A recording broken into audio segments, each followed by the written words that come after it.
Esta é a história do dia da Rádio Observador. E agora, o Brasil vai normalizar?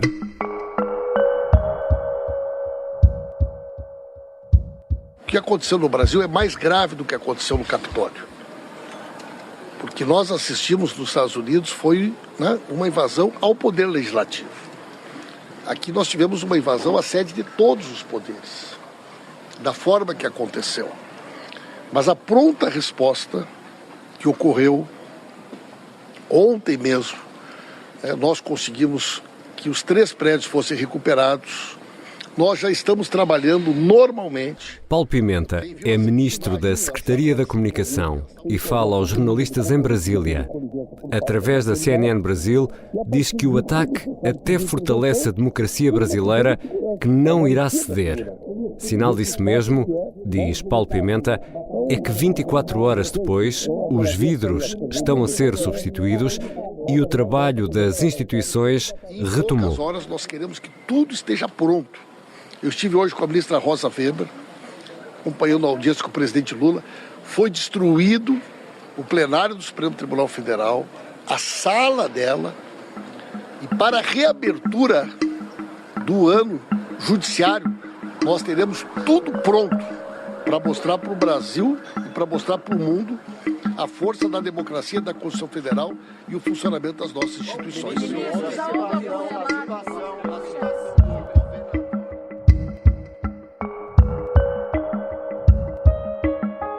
Poderá o Brasil voltar a ser o mesmo? Milhares de pessoas invadiram os edifícios símbolo do poder democrático em Brasília e partilharam as imagens através das redes sociais. Quem são essas pessoas? Que papel terá tido Jair Bolsonaro em tudo isto? Vou conversar com João Gabriel de Lima. É jornalista, escritor, brasileiro e é colunista do Estadão. Foi membro permanente na Rádio Observador do Café Brasil. Eu sou o Ricardo Conceição e esta é a história do dia. Bem-vindo, João Gabriel de Lima. Muito obrigado, sempre uma honra participar do teu programa, Ricardo.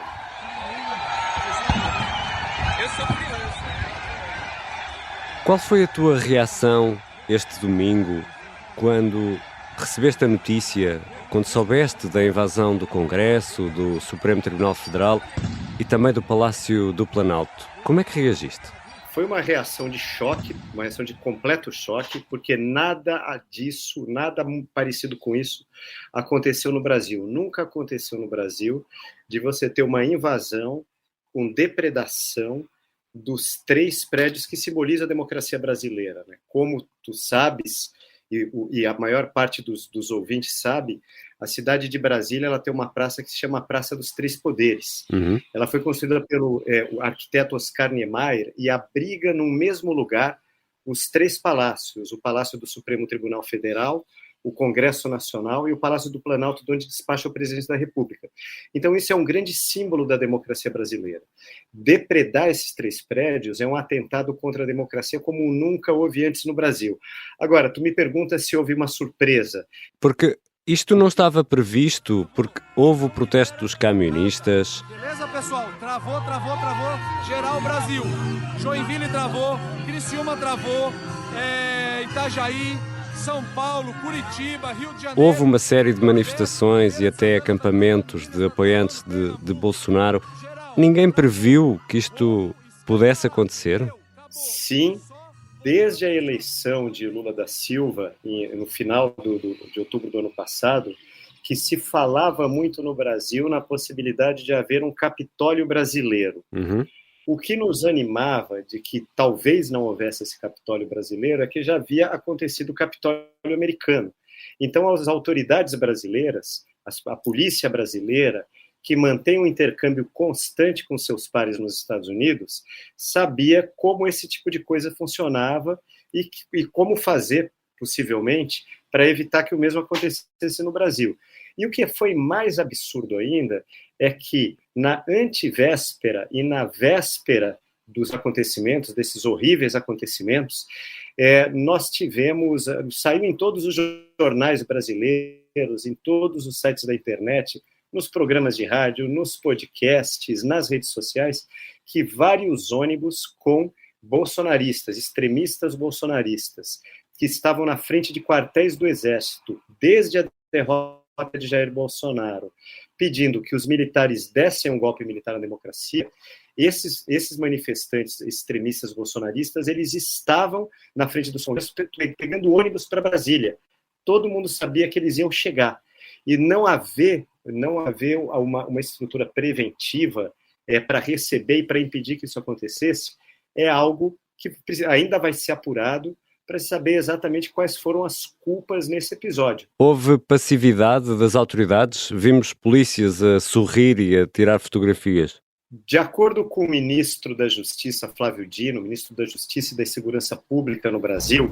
Não obstante este entendimento, nós tivemos uma mudança de orientação administrativa, em que o planejamento que não comportava a entrada de pessoas na esplanada foi alterado. Houve dentro das próprias polícias, da polícia do Estado do Distrito Federal, houve dentro da própria polícia, havia policiais que são simpatizantes e apoiantes do presidente Jair Bolsonaro. Como disse Flávio Dino, ele falou uma coisa que, a meu ver, é muito interessante e resume tudo. Todo mundo tem direito de ter sua posição política e sua ideologia, mas a ideologia não pode interferir com o dever público. Vários policiais estiveram passivos, sorrindo, tirando fotografias com os extremistas bolsonaristas, que estavam prestes a cometer um ato de terrorismo, nas palavras do próprio ministro da Justiça. Então, foi por isso que o ministro da Justiça convenceu o presidente Lula a decretar uma intervenção federal na segurança pública do Distrito Federal. Eu vou ler para vocês o decreto que eu vou assinar agora. Decreto a intervenção federal no Distrito Federal com o objetivo de pôr termo ao grave comprometimento da ordem pública nos termos em que especifica. O ministro da Justiça disse explicitamente que ele vai investigar quem são essas pessoas que colocam ideologia acima do dever público. Agora, há também, e não se pode deixar de lado, a responsabilidade ou por omissão ou por desinformação do governador do Distrito Federal, Ibanez Rocha. Quero me dirigir aqui, primeiramente, ao presidente Luiz Inácio Lula da Silva, para pedir desculpas pelo que aconteceu hoje na nossa cidade. A organização administrativa em Portugal é muito diferente da do Brasil. João, aí a segurança do Estado está entregue ao governador, ou seja, não é o governo da Federação, não é Lula que trata de um problema de segurança em Brasília ou aí no Recife, no estado de Pernambuco, onde estás. Como é que funciona? É o governador que manda e aqui poderá não ter mandado nada? É isso? Exatamente. É o governador que manda. O governador ele manda principalmente em duas forças policiais que há em todos os estados do Brasil: a Polícia Militar e a Polícia Civil. A Polícia Civil cuida mais dos processos de investigação e das questões jurídicas, e a Polícia Militar é o policiamento de rua, o policiamento ostensivo. Nós viemos monitorando desde a tarde de ontem, juntamente com o ministro Flávio Dino, todos esses movimentos que estavam chegando ao Distrito Federal. Conversamos de ontem para hoje por várias vezes e não acreditávamos em momento nenhum que essas manifestações tomariam as proporções que tomaram. O ministro ligou para o governador duas vezes, a primeira às 8h40 da manhã, e nas duas vezes ele recebeu o retorno de que estava tudo sob controle, de que não havia nenhum problema, de que não se precisava de nenhum reforço extrapolicial, porque estava tudo ocorrendo às mil maravilhas, como se diz no Brasil. E a gente sabe que isso não é verdade, né? Os fatos posteriores mostraram que isso não é verdade. Mas, logo mais tarde, o ministro do Supremo Tribunal Federal, Alexandre de Moraes, afastou o governador do Distrito Federal de suas funções, Ibanez Rocha, por 90 dias. Ou seja, ele foi considerado, sim, pela justiça brasileira, corresponsável pelo que aconteceu e foi afastado do seu cargo. E João Gabriel de Lima, também encontra semelhanças entre o que aconteceu aí em Brasília e aquilo que aconteceu há 2 anos no Capitólio, em Washington? Muita gente lá fora, pessoal.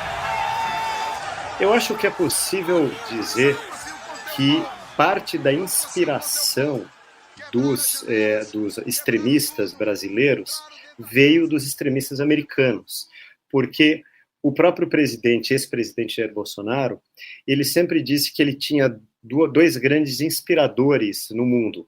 Um era o ex-presidente americano Donald Trump e o outro é o atual primeiro-ministro da Hungria, Viktor Orbán. Há um grande intercâmbio entre pessoas, entre pessoas do círculo mais próximo do presidente Bolsonaro e pessoas do círculo mais próximo do ex-presidente Donald Trump nos Estados Unidos. Eu acho que pode ter havido um pouco a inspiração. Agora, uma coisa que vai ser interessante observar a partir de agora é se os desdobramentos do que aconteceu no Brasil vão ser parecidos com os desdobramentos do que aconteceu nos Estados Unidos. Nos Estados Unidos, nós tivemos mais de 900 pessoas processadas e algumas presas depois do que aconteceu. E vamos ver se isso vai acontecer no Brasil. A julgar pelo que disseram o presidente da República, a presidente do Supremo Tribunal Federal, o presidente do Congresso Nacional, tanto da Câmara quanto do Senado, vai haver sim processos dentro da lei e punições. Agora, uma semelhança que me parece ainda mais interessante é a seguinte: muitas dessas prisões, no caso do Capitólio dos Estados Unidos, foram feitas porque os próprios manifestantes tiraram fotos e fizeram vídeos deles próprios, enquanto perpetravam os atos de vandalismo e colocaram essas fotos nas redes sociais. Essas fotos foram copiadas e a polícia usou essas fotos nos processos. Isso aconteceu exatamente a mesma coisa no Brasil. Muitos dos apoiantes de Jair Bolsonaro, dos apoiantes extremistas, eles tiraram fotos, fizeram filmes, fizeram vídeos e, inclusive, muitos perfis no Instagram, alguns perfis do Instagram, copiaram todos esses vídeos e estão divulgando pelo Instagram e copiando a hashtag do Ministério da Justiça do Brasil. Ou seja, vai haver muito material dos processos que são provas muito fortes de que determinadas pessoas estiveram nesse ato de depredação. O povo assume o Congresso Nacional! Isso aqui tá bonito demais! Vambora, todos com sangue nos olhos! Todos com sangue nos olhos! Já voltamos à conversa com João Gabriel de Lima, jornalista e escritor brasileiro. Vamos tentar perceber se este foi um fenómeno isolado e que Brasil vamos ter nos próximos tempos.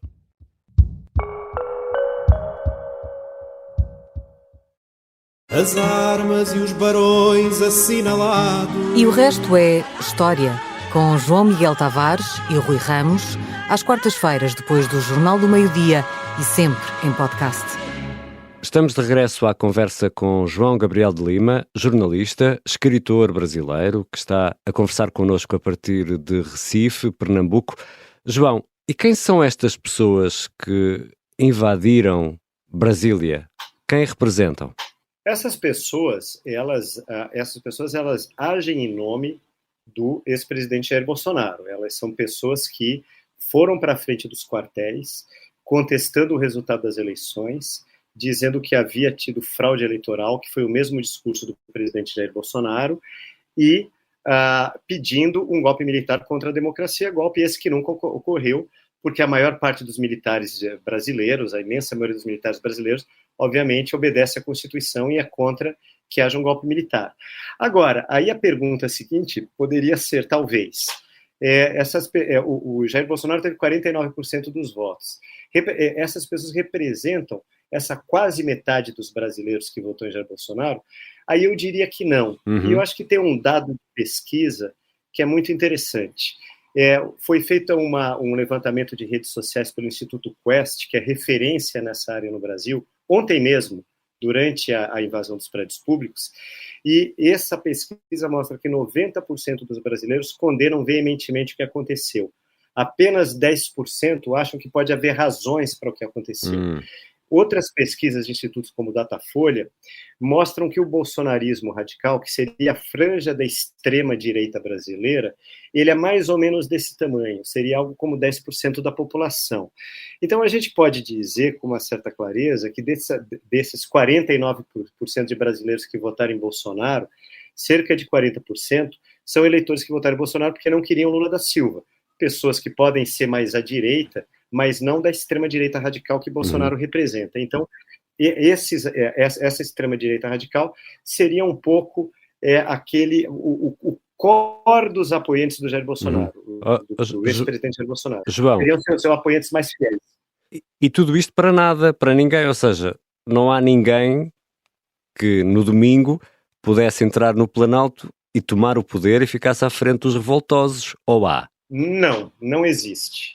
O ex-presidente Jair Bolsonaro, derrotado nas eleições, foi embora para os Estados Unidos. Ele foi embora para os Estados Unidos exatamente, entre outras razões, uma das razões foi uma razão jurídica, ele tem 58 processos contra ele, e alguns por corrupção, outros por negligência na pandemia, e ele queria ficar um tempo longe do Brasil. Mas outra das razões dele ter ido, é que haveria claramente uma grande decepção dos seus apoiantes mais radicais, porque não haveria um golpe militar no Brasil. Não existe essa possibilidade no horizonte de haver um golpe militar no Brasil. Então, havia a intenção de alguns manifestantes de que sim, houvesse um golpe. E por isso, o ministro Flávio Dino, o presidente da Câmara dos Deputados, a presidente do Supremo Tribunal Federal, tem falado que a vitória contra esses manifestantes, golpistas, terroristas, vândalos ou extremistas, como se quiser chamar, teria sido uma vitória da democracia. O que não significa que não possa ocorrer outras coisas, outros atos lamentáveis, a gente espera que não. E Bolsonaro ainda não falou, fez um tweet, estará hospitalizado na Flórida, nos Estados Unidos, queixa-se de dores abdominais, recorde-se que foi esfaqueado numa ação de campanha eleitoral em 2018. João Gabriel de Lima, Bolsonaro não deveria ter dito já qualquer coisa de viva voz e não apenas no Twitter para tentar pôr um fim a isto? O ex-presidente Bolsonaro, ele repete um padrão. Assim como ele ficou em silêncio logo depois que ele venceu e seus apoiantes foram às ruas bloquear estradas e foram à frente dos quartéis pedir um golpe militar, Bolsonaro se calou na ocasião, na única vez se manifestou, ele não se pode dizer que ele estimulou explicitamente os manifestantes, os seus apoiantes, mas ele praticamente lhes deu razão, porque ele disse que era uma indignação justa contra um processo eleitoral que, na opinião dele, havia sido fraudado. Acho que sim, e aí eu acho que há uma outra questão interessante, que é qual o futuro de Jair Bolsonaro a partir disso. Jair Bolsonaro teve 49% dos votos no Brasil, ele saiu da presidência da República com a intenção de se tornar um líder da direita brasileira que fará oposição ao governo de centro-esquerda que nós temos, né, agora.